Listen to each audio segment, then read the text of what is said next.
Y bueno, el primero de los candidatos que vamos a arrancar es con Eric el Tano Simonetti, candidato a primer concejal por Izquierda del Frente por el Socialismo aquí en la Ciudad de La Plata. ¿Cómo estás, Tano? Bien, muchas gracias por la invitación a todos. Volviendo un poco al ruedo de la campaña electoral. ¿Y cómo se encara esta campaña particular para ustedes? Porque por un lado pasaron las PASO en la elección, lo que son la lista de concejales, también lógicamente la de candidatos provinciales, porque bueno, es el mismo distrito. También la pasaron en Berisso, Ensenada, ¿me recordás? También en También Ensenada. en Ensenada. O sea, pasaron los tres distritos de la región, pero no con la lista de candidaturas de diputados nacionales, senadores nacionales. ¿Cómo se encara una campaña en ese sentido? ¿Cambian algo? ¿No les cambia absolutamente nada? No, cambia un poco en el sentido de que, bueno, vamos con una boleta más corta, pero el sentido político de la campaña para nosotros no cambia, aunque no cambia en el sentido que para nosotros es una campaña muy política, donde las propuestas locales están bastante diluidas y hay temas de preocupación nacional que para nosotros iban a estar igual en mi candidatura, aunque también vaya Manuela, ¿no? La gran diferencia de esta campaña electoral con la anterior, más que qué candidato va y qué no la lista, y dónde pasaste, es que está desaparecido Santiago Maldonado por parte de la Gendarmería del gobierno de Macri, y eso tiñe de alguna manera todo. Para nosotros pasa a estar en primer plano, no como un eje de campaña, sino como un eje de denuncia política y de exigencia al gobierno, porque entendemos que esta campaña electoral, si para algo no tiene que servir, es para tapar que todavía sigue desaparecido Santiago Maldonado y no hay ningún imputado. Es decir, parece como que de golpe el gobierno logró construir un manto de impunidad, borrar de alguna manera de la escena mediática el tema Maldonado, y con eso logra encubrir a la Gendarmería, que es su principal aliado político para las tareas antiobreras que tiene por delante el gobierno, ¿no? Uh-huh. Y ahora, porque obviamente todo lo que ha sido Maldonado ha puesto muy en crisis muchas cuestiones del gobierno, las manifestaciones muy masivas, el repudio a la represión cuando fue un mes, también estos intentos de generar un disturbio con infiltrados, también esta última movilización el día domingo. Uno cuando mira las encuestas pareciera como que el macrismo tiene una base electoral muy consolidada, donde la cuestión de Maldonado parece no llegarle. ¿Cómo se puede analizar o qué rol va a jugar, más allá de la cuestión política, más en términos electorales, lo de Maldonado? ¿Puede jugar un rol? ¿Se puede llegar a generar un déficit ahí en el gobierno? ¿O pareciera que está, por un lado bastante cubierto y será cuestión más de discusión y se moverá el amperímetro entre las fuerzas opositoras? Mira, la movilización del otro día, a 2 meses de la desaparición, fue enorme. No llegó a ser 250.000 personas como la primera vez, pero hubo más de 100.000 personas en la plaza, lo que refleja que hay una preocupación muy grande. Y si esto va a afectar electoralmente, que es algo que le gusta hablar mucho a algunos analistas en la televisión, la verdad que a uno se le escapa. Si uno... las campañas electorales tienen un elemento que vienen siendo como sorpresivos sus resultados, ¿no? O sea, antes de las PASO había un clima como de que la gente iba a votar contra el gobierno mayoritariamente, que lo iba a castigar. Eso no se manifestó, no fue la tónica que se manifestó, y no sabemos si lo de Santiago Maldonado hace que un sector de la sociedad que confió en el gobierno hasta hace 2 meses, hoy le dé la espalda porque entienda que estamos en presencia de un gobierno con un carácter reaccionario. Si vos me preguntás, hoy creo que hay un sector que vio lo que pasó, que se preguntó si efectivamente fue la Gendarmería la que desapareció a Santiago, pero también el hecho de que no haya quedado claro, a nivel de la justicia por lo menos, para nosotros está clarísimo que fue la Gendarmería, pero para un sector con el manto de mentiras que se construyeron, esto que hoy se llama la posverdad, que es la organización social de la mentira, logran que un sector de la población no le quede claro de si fue el gobierno el responsable. Yo creo que al 70 o 80% de la población argentina le preocupa que haya un desaparecido de vuelta y que lo haga directamente agentes políticos del gobierno nacional. Pero de ahí a comprender que hay una responsabilidad política por parte del gobierno, me parece que cuesta un poco más, precisamente porque hay un manto de mentira terrible en la sociedad que estamos viviendo. Y una cosa que es interesante analizar, que es El gobierno y los medios hegemónicos de comunicación están explotando políticamente una serie de prejuicios reaccionarios que anidan en el sentido común, que les sirven para justificar esto. Desde ciertas ideas que buscan repetir como que los mapuches son terroristas, o en su momento de que el problema de la desocupación es que hay planes sociales, un delirio que no tiene ningún tipo de realidad, como si la persona que tiene el plan social es la culpable de que no haya trabajo, un absurdo, o que los inmigrantes son los culpables de que no haya trabajo. Ese tipo de prejuicios reaccionarios son los que el macrismo machaca con TN, con La Nación. Entonces, la verdad queda completamente dibujada. Entonces vos podés tener un desaparecido. El macrismo inclusive puede llegar a reprimir y matar a alguien, y vamos a tener una tapa tipo la del 2002, del Clarín, diciendo se mataron los piqueteros. No sé si se acuerdan, no era así textual. Sí. La crisis causó 2 nuevas muertes. Claro, como si la crisis fuera un sujeto que puede matar gente a los tiros. Pero después esas cosas quedan en el imaginario. O sea, así ganó Trump, así se votó a favor de la guerra en Colombia, así ganó el Brexit en Inglaterra, es decir, explotando mentiras del sentido común, que nosotros queremos denunciar esas mentiras, ¿no? Porque son funcionales al empresariado, a la represión, a un gobierno reaccionario. Tocaste recién algunas cuestiones más de política internacional. Venimos de semanas muy movidas, digamos, arrancamos ya desde un mes, hubo unos 15, 20 días que parecía Centroamérica azotada por huracanes, terremotos, y uno lo puede dar una explicación más allá de lo natural, si se quiere. Bueno, las elecciones recientes de Cataluña, las elecciones la semana pasada en Alemania, con un avance muy importante de sectores fascistas, digamos, nazistas claramente. Bueno, el emergente Trump también. ¿Cómo juega esa cuestión internacional? ¿En qué momento está el mundo? ¿Hacia dónde va? ¿Cómo impacta eso en Argentina? ¿O qué ven de eso, digamos? ¿Cómo podemos pensarlo un poco? Justo esto que yo mencionaba de la posverdad, me interesa en particular porque es la palabra que expresa el clima político internacional, que es un giro a la derecha que viene desarrollándose hace 4 o 5 años. Giro a la derecha que, para que todo el mundo entienda qué significa cuando hay un giro a la derecha, significa que las posiciones que defienden los intereses de las clases dominantes se vuelven más hegemónicas en el conjunto del cuerpo social.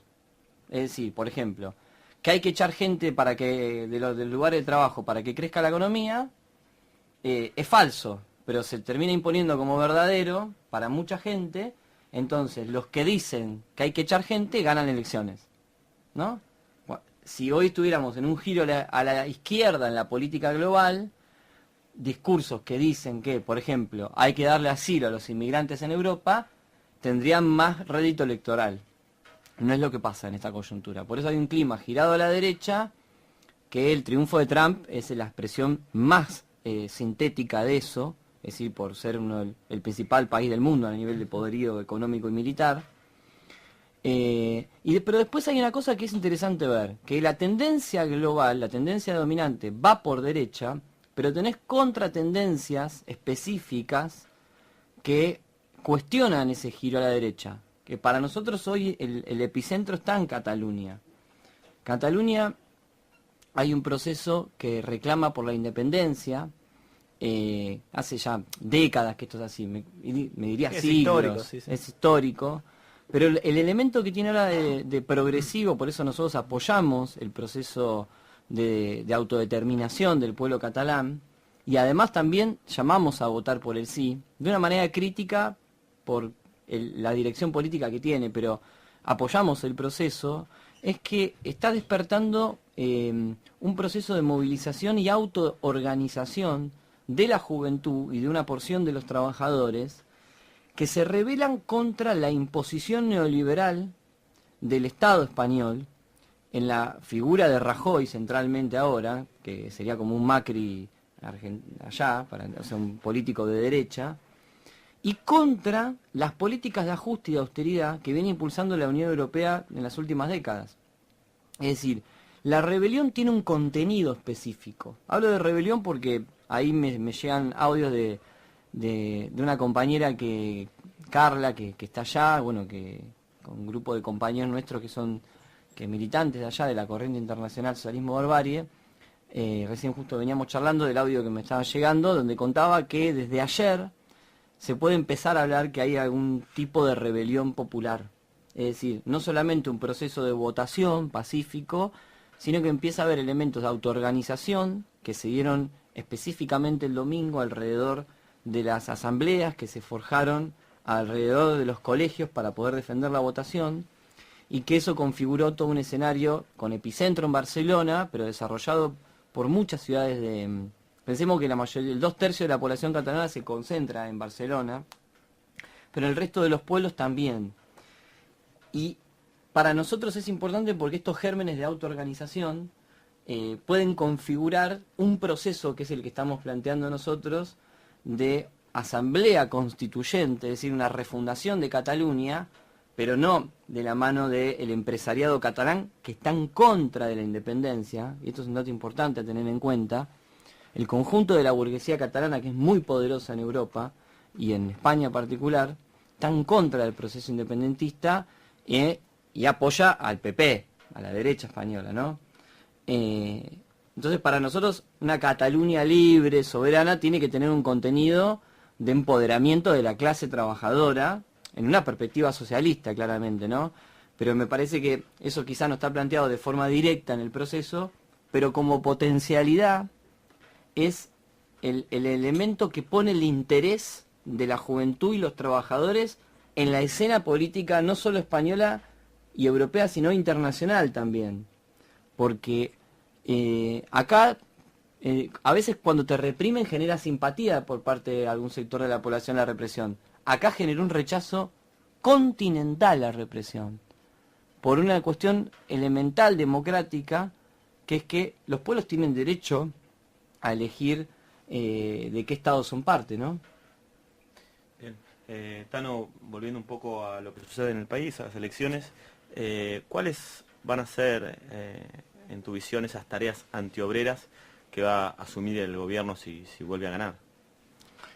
Y un poco leyendo a los escribas del gobierno, en el Diario de la Nación todos los días, estos que se candidatean para ser funcionarios de Macri, ¿no?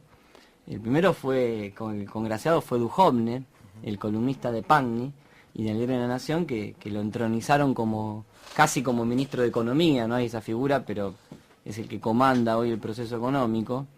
Y ellos lo que plantean es tratar de imitar lo más posible la reforma laboral de Brasil y de Francia.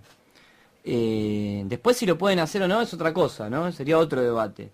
Pero un poco consiste en poner a la clase trabajadora en condiciones laborales que, cuando uno puede ver un poco entre líneas lo que están planteando, consiste en esto básicamente. Pasar de un régimen laboral de 8 a 12 horas de forma obligatoria, acá en una fábrica, cualquier fábrica en La Plata y en el país, el régimen es de 8 horas, al otro día que entras a laborar te dicen 4 horas extra más y no te echamos.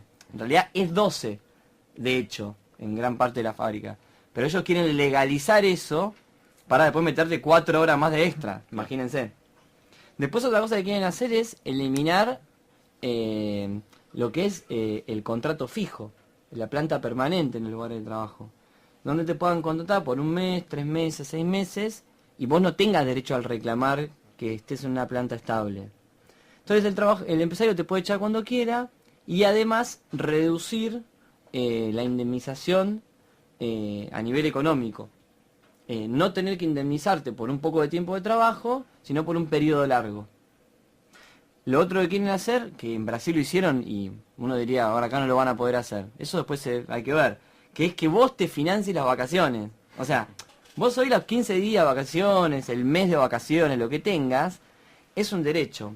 ¿Qué significa que es un derecho? Que el empresario a vos te paga esos días que no trabajás.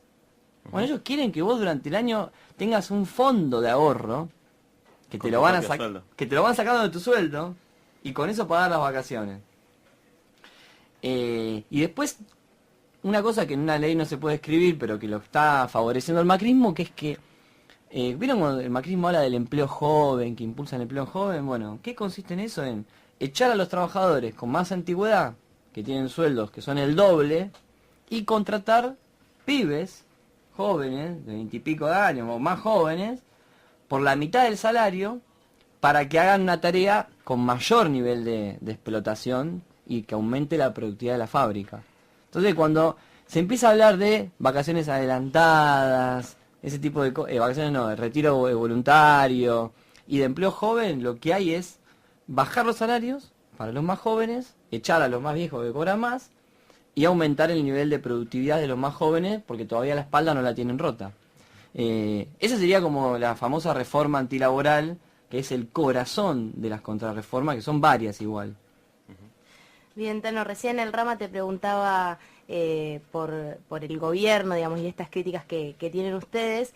¿Qué opinión también les merece a ustedes el tema de la oposición? ¿En qué anda también, qué críticas les hacen a la oposición que se plantea como un proyecto que es lo opuesto y que viene a luchar contra el macrismo? Claro. Ahí hay distintas oposiciones cuando uno ve, ¿no? Claro. Está la de Massa, ¿no? Que le votó toda la ley de ajuste en el gobierno y que yo más que oposición diría que es un oficialismo externo, ¿no? Un ministro sin cartera. Massa ya no tiene nada de opositor al gobierno, ¿no? De hecho apoya un montón de medidas. El otro día dijo que hay cosas que van a votar en el Congreso y otras que no. Para mí es más un apoyo crítico al gobierno, la figura de Massa. Después la figura de Randazzo cumplió un papel muy importante en la elección, que fue hacer que gane Macri.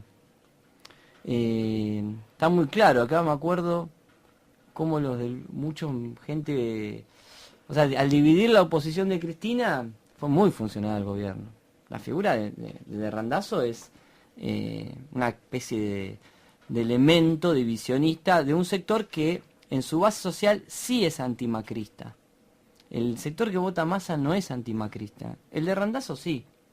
Entonces eso fue claramente, si vos sabés que Cristina va a sacar 30 y pico, vos vas a sacar 5 o 6, bueno, si vos decís que estás contra Macri y sos peronista, ahí había una cuestión elemental, ¿no?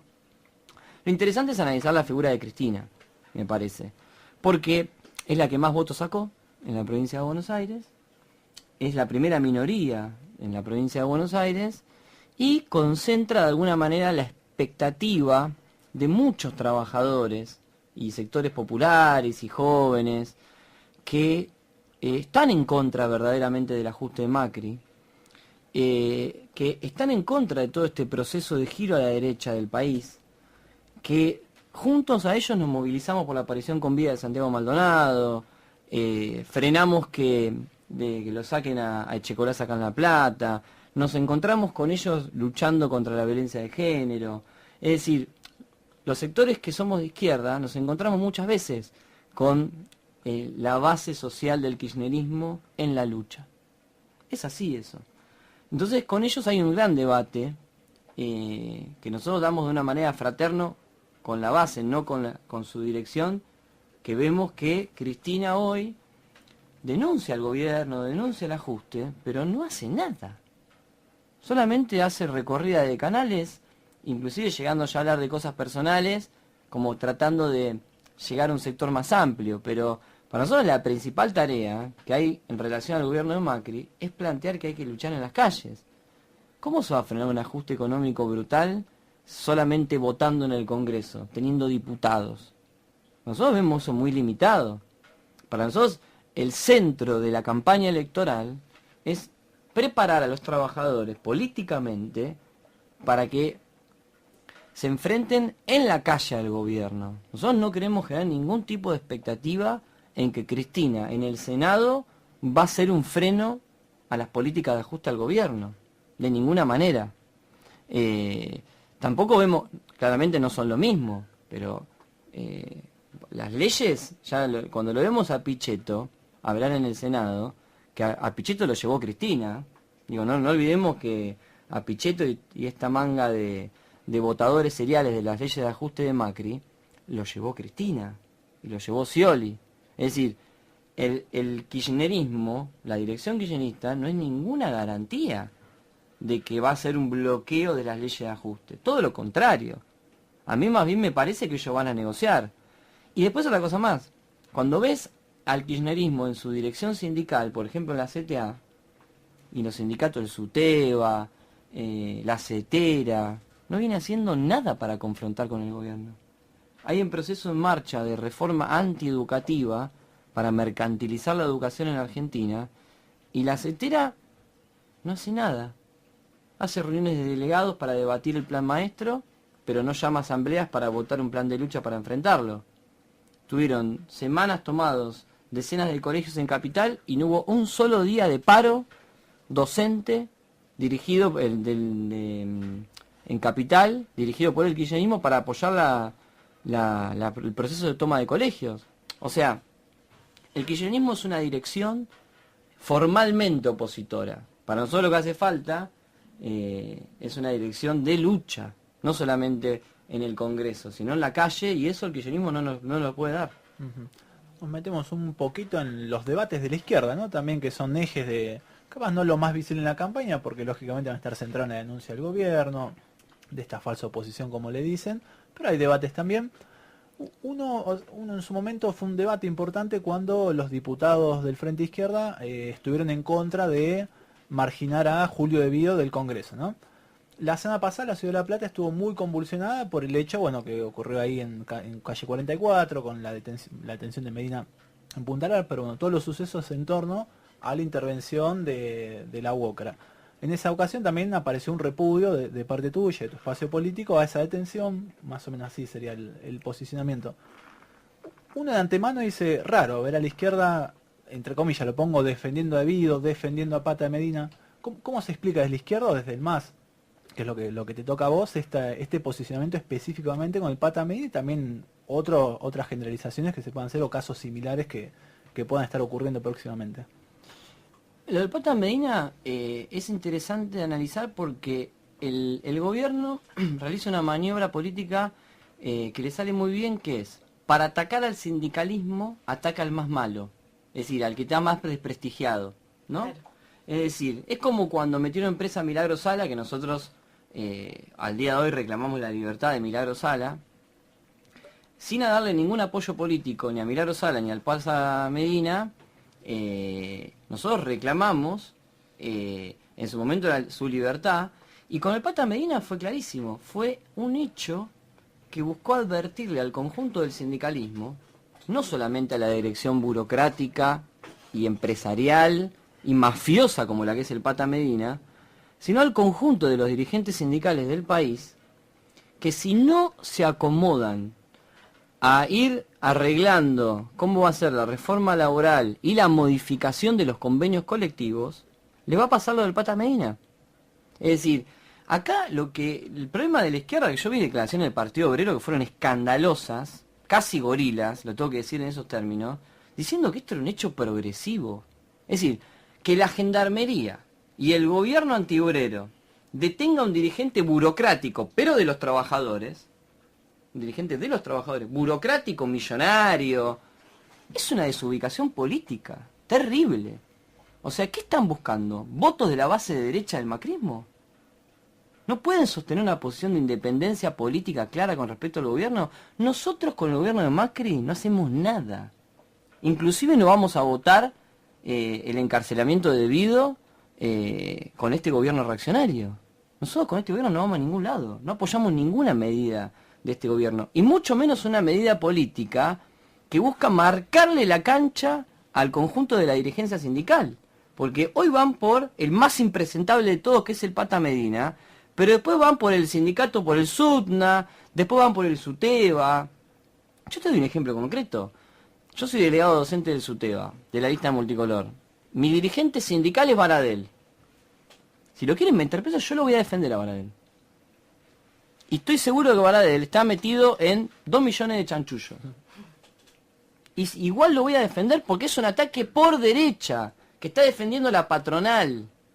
Al Pata Medina lo meten preso porque hay una presión del empresariado de las constructoras en la ciudad de La Plata que quiere bajarle un 20 o un 30% del salario de los obreros de la construcción. No porque sea un mafioso, porque después, ¿quién intervino el sindicato ahora acá? El dirigente de la CGT de San Lorenzo, que es la mano derecha de Gerardo Martínez, el dirigente nacional de la UOCRA, que fue servicio de inteligencia de la dictadura militar en el batallón 601, acá en La Plata. O sea, acá no hay una pelea contra las mafias sindicales. Hay una pelea contra el sindicalismo y con los burócratas sindicales que no se arrodillen ante el gobierno. Entonces, que el Partido Obrero venga y diga, no, ahora hay que... Pero Macri no, lo mete a Pata Medina preso, pero no mete preso a otros dirigentes sindicales. Nosotros no queremos que anden metiendo preso más dirigentes sindicales, aunque sean burócratas. Nosotros los burócratas los queremos echar con los trabajadores. Y si los trabajadores de la UOCRA La Plata no lo echaron al Pata Medina, nosotros respetamos esa posición. La respetamos. Le planteamos que es una posición equivocada. Pero debatimos con los trabajadores. Con los empresarios y la gendarmería nada. Es más, hoy estamos exigiendo que se retire inmediatamente el patrullero que está en la puerta de la UOCRA. Porque ese sindicato es de los trabajadores, no de la policía. También otro de los debates, un escenario ya jugado, que es 2 listas de izquierda de cara a la elección de octubre, por lo menos aquí en La Plata, no también a nivel ya de diputados nacionales, no, bueno, justamente porque por el filtro electoral de las PASO de agosto, pero no, un escenario dividido en propuestas de izquierda en las elecciones. Ya empiezan a haber debates de cara a uno, por ejemplo, que tiró sobre la mesa el MST, sus compañeros de frente, respecto a el llamado al voto, digamos, en los lugares donde no pasó el FIT, que se llama, o sea, el voto mutuo, digamos, donde no pasó uno, que llama a votar el otro y viceversa. Parecieran no avanzar. Uno ve medio bloqueada la posibilidad, no ya por ahí de acá a 2 semanas, pero de aquí a 2 años empezar a unificar las diferentes perspectivas de izquierda que se presentan a elecciones, ahora con un escenario muy marcado, el FIT, con una mayor representatividad, y ustedes con un rol bastante importante, más allá de no haber pasado en muchas provincias. Si lo han hecho, ¿en cuántas? ¿En 5 o 6? O el MST de ustedes, o el Frente. Sí. Y con una notoriedad pública en el debate, digamos. Manuela Castañera tuvo su buen espacio, y otras candidatas también. ¿Qué posibilidades? ¿Cómo ven más esas tareas? ¿Qué tareas habría que dar? ¿Es imposible? No, imposible no es unidad de la izquierda, pero bueno, evidentemente es bastante difícil. Pero, sin embargo, fíjate que el proceso histórico de los últimos 15 años, del 2001 para acá, mostró 2 elementos interesantes, que es que el partido mayoritario de los trabajadores, hoy en día y hace 70 años, que es el peronismo, está en un proceso de fragmentación y debilitamiento muy pronunciado, y tiene como contracara para nosotros 2 fenómenos. Uno es el fortalecimiento por derecha de una opción que es el macrismo, y otro por izquierda, que es el desarrollo de los partidos de izquierda, del trotskismo en Argentina particularmente. Y también otras expresiones de izquierda, pero con un desarrollo bastante particular del trotskismo, como no se da en otros países del mundo, quizá en Francia también un poco. Y me parece que vos tenés 3 opciones electorales del peronismo y 2 de la izquierda. Eso es un avance. Ya es un avance importante. Ahora, como era hace unos años atrás, que había 5 o 6 opciones electorales de la izquierda. Entonces vemos un proceso de maduración de la unidad. Ahora, hay una cuestión concreta. Por ejemplo, nosotros estamos llamando a votar al Frente Izquierda en las categorías que no pasamos y en los distritos del país donde no pasamos. Por una cuestión elemental, que es que si nosotros estamos reclamando que queremos la unidad con el Frente de la Izquierda y que hay que dejar de dividirse por ninguna razón, porque tenemos un montón de acuerdos, también tenemos diferencias, pero para un frente electoral entendemos que a los acuerdos políticos alcanzan y sobran. Entonces, si nosotros consideramos que tenemos bastantes acuerdos políticos, llamarlos a votar nos parece una cuestión de principio elemental. Además de que, bueno, nosotros pasamos las pasos en La Rioja, en Córdoba, en Neuquén, en Río Negro, en La Pampa. Se pasó en muchos lugares izquierda al Frente por el Socialismo. Ahora, a nosotros nos parece que hay una actitud por parte del Frente Izquierda. Yo la escuché a Luana Simeoni planteando que la única manera de que la izquierda entre al Consejo es votándola a todos a ellos. Eso no es ningún debate político. Acá el verdadero debate es que si hubiera habido una lista unitaria, en la Ciudad de La Plata, por ejemplo, entre el FIT y nosotros, hoy estaríamos peleando el ingreso al Consejo Deliberante, por primera vez en la Ciudad de La Plata, de la izquierda revolucionaria. Sería casi un hecho. Es decir, la mezquindad del Frente de Izquierda es la que imposibilita hoy que podamos tener una representación parlamentaria en La Plata. Entonces, inclusive te diría más, el haber en la mayoría de las provincias pasó tanto el FIT como nosotros a nivel nacional, en la mayoría. Entonces, en todas esas provincias se va a complicar realmente el ingreso de diputados. Y bueno, hay un responsable político acá. Es claro el responsable que son ellos. Entonces, me parece que la pregunta de la unidad habría que devolvérsela a ellos y preguntarles por qué están en contra de la unidad, sin chicanas, porque nosotros somos muy honestos, lo decimos con claridad que queremos la unidad, lo hemos manifestado, ustedes me han escuchado decirlo 2 millones de veces, y ellos se niegan de una manera infantil. Bien, Tano, muchas gracias por participar en esta segunda vuelta de Que Rosca de Avispando la Gitera. No sé si querés agregar algo más para que recuerden quienes están escuchando. Sí, una cosa que para mí no la quiero volver a repetir, que es que tenemos que seguir en la calle reclamando por la aparición con vida de Santiago Maldonado, que esta campaña electoral no sea la cortina de humo para borrar este reclamo de la escena política, y nosotros consideramos que la ministra Bullrich tiene que renunciar, que ella tiene una responsabilidad política junto con Nocetti, que dirigió el operativo represivo, y por lo tanto ambos tienen que renunciar, porque son, en esta altura del partido, ya son cómplices de la desaparición. Porque gestaron todo un escenario político hecho a la medida de eso. Y agrego una cosa más. Ella dijo una cosa muy profunda, que es que no iba a tirar a ningún gendarme de la ventana. Esa fue una definición política estratégica, porque ellos necesitan a la gendarmería, la necesitan que sea bien su amiga, para poder reprimir las protestas que se vienen en el horizonte, porque muchas veces se dice, este modelo no pasa sin represión. Bueno, efectivamente, nosotros vemos que los trabajadores van a resistir estas reformas antiobreras, y el gobierno va a necesitar a la gendarmería. Entonces, ahí hay un pacto de unidad política enorme, y por eso la están defendiendo con tanta hazaña, ¿no? Así que quiero solamente dejar sentado esto, y bueno, que los trabajadores se involucren en este tema tan grave que hay en el país.